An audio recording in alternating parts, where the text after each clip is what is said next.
کافروں کو ہتھیار بیچنے والا، اگر کسی بھی معاملے میں کافروں کی مدد کرنے والا، جس طرح آپ نے ٹی وی پر دیکھا ہے کہ کسی شخص نے جاسوسی کی ہے اسامہ بن لادن کی، دیکھا وہ پاکستان مسلمان تھا، پاکستان میں رہنے والا۔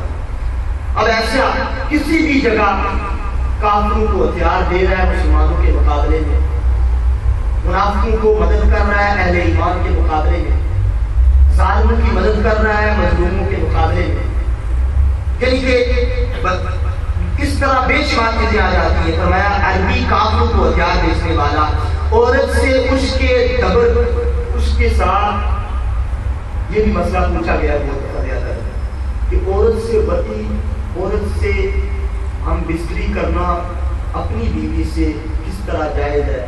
کچھ لوگ اس کے دوبر سے بھی ہم بستری کرتے ہیں، اس کے پیشاب کے راستے سے بھی ہم بستری کرتے ہیں۔ فرمایا عورتوں سے اس کے پیشاب کے راستے، اس کے دوبر سے ہم بستری کرنا یہ بھی کفر ہے، کافروں کے مشابہ۔ پھر اسی طرح زکوٰۃ نہ ادا کرنے والا جو اپنی زندگی میں اس کو روایت کرتے ہیں۔ اب اسی طرح بے شمار چیزیں جو اس حدیث سے ہمیں سمجھ آتی ہیں، اور اللہ تبارک و تعالیٰ، یہ بات نہیں ہے، میں نے پڑھی نہیں ہے کہ نکاح ٹوٹتا ہے، لیکن یہ ہے کہ یہ حرام ہے، گناہ ہے۔ نکاح ٹوٹنے کی یہ صفت نہیں ہے، نکاح ایک قبولیت ہے، اور قبولیت اس طرح نہیں ٹوٹتی بلکہ دائرہ اسلام سے خارج ہو جانے سے قبولیت ٹوٹ جاتی ہے، یا ایسا کوئی عمل کرنے کی وجہ سے کہ جس سے بندہ خود مسلمان نہ رہے یا وہ عورت مسلمان نہ رہے، پھر نکاح ٹوٹتا ہے۔ تو اس لیے اس چیز سے نکاح تو میں نے نہیں پڑھا، شاید ایسے نہیں ٹوٹتا جہاں تک میری ریسرچ ہے، لیکن ہاں گناہ کبیرہ میں شامل ہے اور سبھی روایت کیا ہے۔ دوسری جگہ قرآن میں حکم دیا لن تنالوا البر حتى تنفقوا مما تحبون وما تنفقوا من شيء فإن الله به عليم۔ اللہ فرماتا ہے تم ہرگز نیکی کو نہیں پہنچ سکتے، ہم تو تھوڑا تھوڑا کام کر کے نیکی کو پہنچ جاتے ہیں، اللہ کہتا ہے تم ہرگز نیکی کو نہیں پہنچ سکتے، لن تنالوا البر حتى تنفقوا مما تحبون، جس چیز کو تم سب سے زیادہ پسند کرتے ہو اس کو اللہ کی راہ میں خرچ کر ڈالو۔ حضرت ابراہیم علیہ السلام کو خواب آیا کہ خواب آیا انبیاء کے اللہ کے خواب آیا کہ جس سے سب سے زیادہ محبت کرتے ہو اللہ کی راہ میں قربان کرنا۔ خواب آیا، اب خواب شیطان نے کہا خواب ہے، اس میں کوئی حقیقت تو نہیں ہے، کیا کرتے؟ سوچا کہ سب سے زیادہ کس سے محبت کرتا ہوں، اپنے ہی دل و دماغ سے فیصلہ کیا مجھے اپنے بیٹے سے زیادہ دنیا میں کوئی چیز پیاری نہیں ہے، خود ہی فیصلہ کیا۔ اللہ نے خواب میں حکم دیا کہ ابراہیم جس کے ساتھ سب سے زیادہ محبت کرتے ہو اللہ کی راہ میں قربان کرتا ہوں۔ پھر خواب سے بیدار ہوئے، پھر سوچ کی، پھر خیال کیا، پھر یہ سوچا کہ میں سب سے زیادہ کس سے محبت کرتا ہوں، یہ خیال آیا کہ میں سب سے زیادہ اپنے بیٹے سے محبت کرتا ہوں، بس اپنا بیٹا ہی اللہ کی راہ میں قربان کرتا ہوں۔ اللہ کے کسی شریعت میں یہ جائز بھی نہیں ہے، ایک ہوتا ہے جائز عمل، یہ جائز بھی نہیں ہے کہ اپنی اولاد کو یا کسی مسلمان کو قتل کر ڈالو، لیکن خواب میں آیا تو آپ نے فرمایا کہ میں اپنے بیٹے سے سب سے زیادہ محبت کرتا ہوں، اللہ کی راہ میں سے قربان کروں۔ اب اللہ حکم دیتا ہے لن تنالوا البر حتى تنفقوا مما تحبون، تم ہرگز نیکی کو نہیں پہنچ سکتے، ہرگز ہدایت کو نہیں پہنچ سکتے، ہرگز اللہ کی محبت کو نہیں پہنچ سکتے، مما تحبون، جس سے سب سے زیادہ محبت کرتے ہو اللہ کی راہ میں خرچ نہ کرو گے۔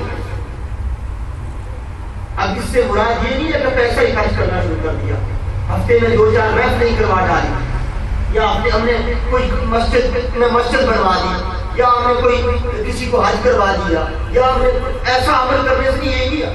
آدمی کا خود ایمان پر مضبوط ہونا، پھر خدا کی راہ میں خرچ کرنا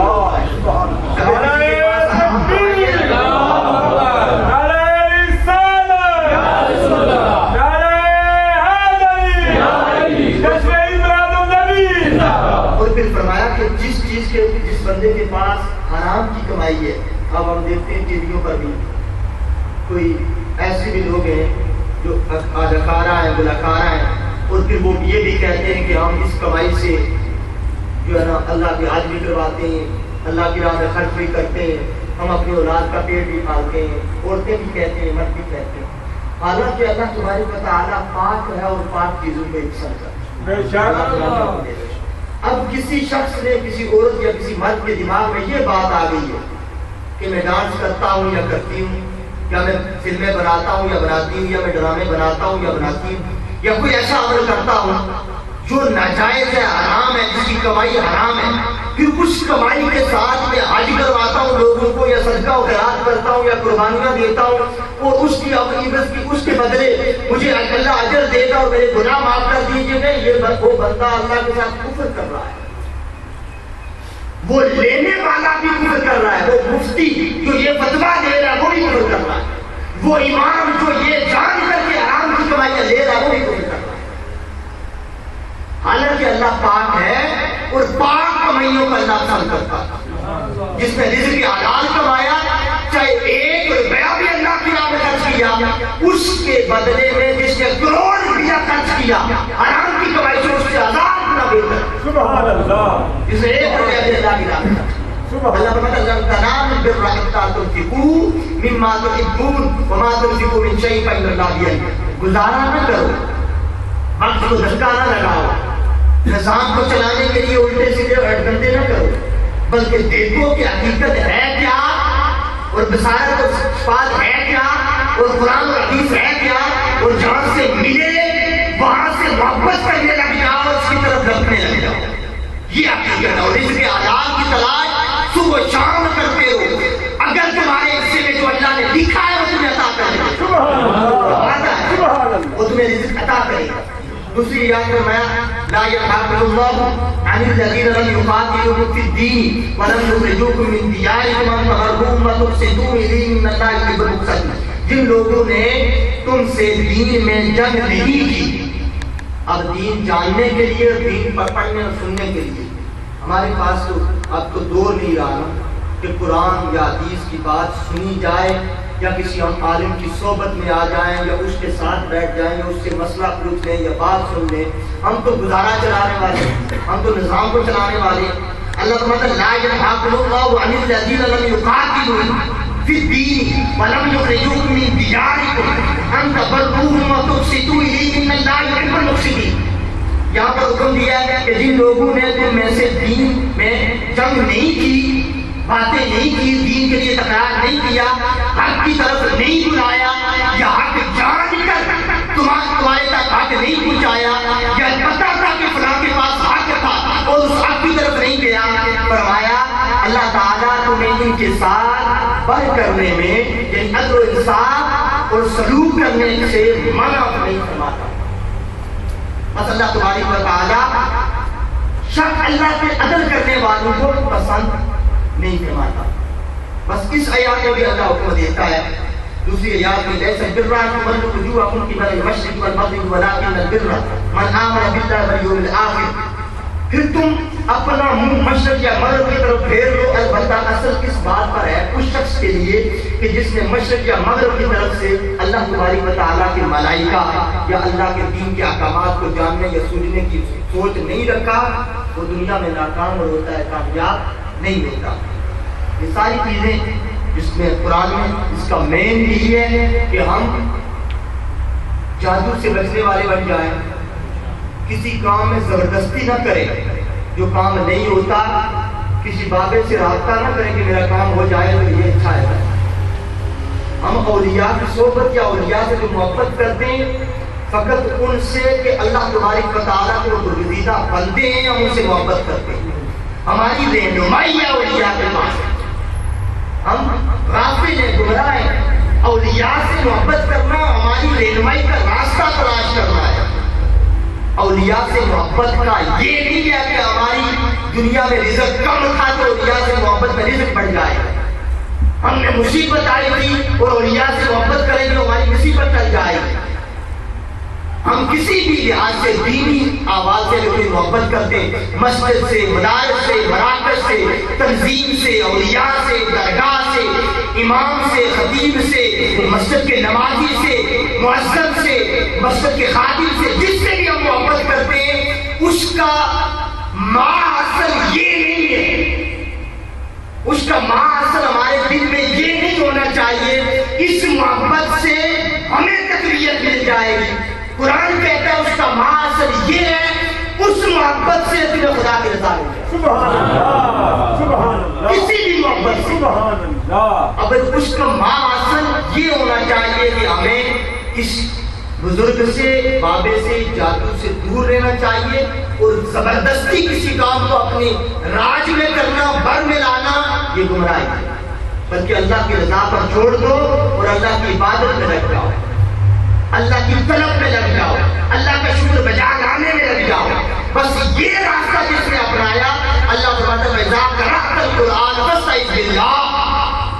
بس جس نے قرآن کو پڑھا اور پڑھتے وقت اللہ سے شیطان مردود کی پناہ مانگی, اللہ تبارک و تعالیٰ ایسے لوگ ایمان والے جو قرآن پڑھتے, نمازیں پڑھتے, روزے رکھتے, حج کرتے, عبادت کرتے, دین کی اصلاح کرتے, دین کی اتباع کرتے, دین کی اشاع و اشاعت کرتے, اللہ کے دین کو آباد کرنے کی کوشش کرتے, لیکن وہ شیطان سے پناہ مانگتے تھے, اللہ پر توکل رکھتے تھے. اللہ ان کے ساتھ ہوتا ہے اور جن کے ساتھ اللہ ہوتا ہے فَإِذَا عَزَمْتَ فَتَوَكَّلْ عَلَى اللَّهِ إِنَّ اللَّهَ يُحِبُّ الْمُتَوَكِّلِينَ. اور فرمایا جن کے ساتھ اللہ ہوتا ہے اللہ تبارک و تعالیٰ ان کے کسی بھی معاملے میں کمی نہیں آنے دیتا. وظاہر حضرت عثمان غنی رضی اللہ تعالیٰ خلیفہ وقت تھے, خلیفہ وقت تھے حضرت عثمان غنی رضی اللہ تعالیٰ. وقت ایسا آیا کہ لوگوں نے گھیر کر تہمتیں اور الزام لگا کر حضرت عثمان غنی کا 40 دن پانی بند کر دیا. اور لوگوں میں کون شامل تھے؟ حضرت ابوبکر صدیق کا بیٹا بھی شامل تھا. سب سے پہلے دیوار کھلا کر اندر ہو گیا. حضرت عثمان غنی کا 40 دن پانی بند کر دیا گیا. کیا یہ برے کام کرتے, یہ برے رائے کام کرتے, برے قانون بناتے, غلط باتیں کرتے. جب یہ ایسا وقت آیا پھر 40 دن کے بعد پانی ختم بند کرنے کے بعد جب اندر گئے حضرت عثمان غنی کو شہید کر دیا گیا. قرآن پڑھ رہے تھے شہید کر دیا. حضرت عمر فاروق وقت کے امیر تھے, حضرت عمر فاروق, اور آپ نے پوری دنیا پر یہ کہتا ہے حضرت عمر فاروق رضی اللہ تعالیٰ اگر 10 سال اور حکومت کر جاتے پوری دنیا سے یہودیوں کا نشان ختم ہو جاتا. اور حضور نے فرمایا میرے پاس کوئی نبی ہوتا تو عمر ہوتا. تو جب معاملہ خراب ہوا, جب شیطان نے غلبہ لیا تو کیا کیا؟ نماز کی حالت میں فجر کی نماز پڑھا رہے تھے, نماز کی حالت میں آپ کا کسی کا خنجر لگا دیا. اس حال میں بھی مسلح پر گرے اور پوچھا, بے ہوش ہوئے صحابہ نے اٹھا کر گھر لے گئے. پوچھا مجھے مارنے والا کافر تھا مسلمان تھا؟ کہا کافر تھا. کہا مسلمان ہوتا تو میں معاف کر دیتا. سبحان اللہ. وقت کے ساتھ یعنی کہ حضرت مولا علی رضی اللہ عنہ اس کے بعد بھی جتنے بھی دور آئے, اس دور میں جتنی بھی مصائب اور پریشانیاں آئی ان پر کھڑے ہو کر فتوکل علی اللہ ان اللہ یحب المتوکلین, اللہ پر توکل رکھنا اور اللہ پر بھروسہ کرنا, ان سے اللہ محبت کرتا ہے اور اللہ ان کے لیے آخرت دے گا. سبحان اللہ. بس اس لیے ہم تھوڑے ہی سے زیادہ ہیں مسجد میں جتنے بھی آئے. یہ نہیں ہے ہماری مسجد میں بہت سارے لوگ ہوں, بڑا چرچا ہو, بڑا نام ہو, بڑے رس نہیں, کچھ بھی. بس تھوڑے ہی سے زیادہ ہیں. جتنے بھی ہیں کم سے کم انقلاب لانے کے لیے 1 آدمی یا 2 آدمی بہت ہوتے ہیں. اگر ہم لوگ جتنے بھی ہیں ہم یہ اس مصمم ارادہ کر لیں کہ آج کے بعد ہم ہر وقت اللہ پر توکل رکھیں گے, اللہ کے رسول سے محبت کریں گے, اولیاء سے محبت کریں گے, انبیاء سے محبت کریں گے, صحابہ سے محبت کریں گے, ہر اہل ایمان سے محبت کریں گے. ہمارا ارادہ یہ بن جائے کہ ہر ایمان والے سے ہم محبت کریں گے. قرآن میں اللہ فرمایا وَسَارِعُوا إِلَىٰ مَغْفِرَةٍ مِّن رَّبِّكُمْ وَجَنَّاتٍ وَالسَّمَاوَاتِ وَالْأَرْضِ وَأُعِدَّتْ لِلْمُتَّقِينَ الَّذِينَ يُنفِقُونَ فِي السَّرَّاءِ وَالضَّرَّاءِ وَالْكَاظِمِينَ الْغَيْظَ وَالْعَافِينَ عَنِ النَّاسِ. الَّذِينَ يُنفِقُونَ فِي السَّرَّاءِ, وہ لوگ ایمان والے ہیں فِي السَّرَّاءِ جب ان کے پاس دولت سر سے چڑھ جائے تب بھی اللہ سے محبت کرتے ہیں, اللہ کی راہ میں خرچ کرتے ہیں.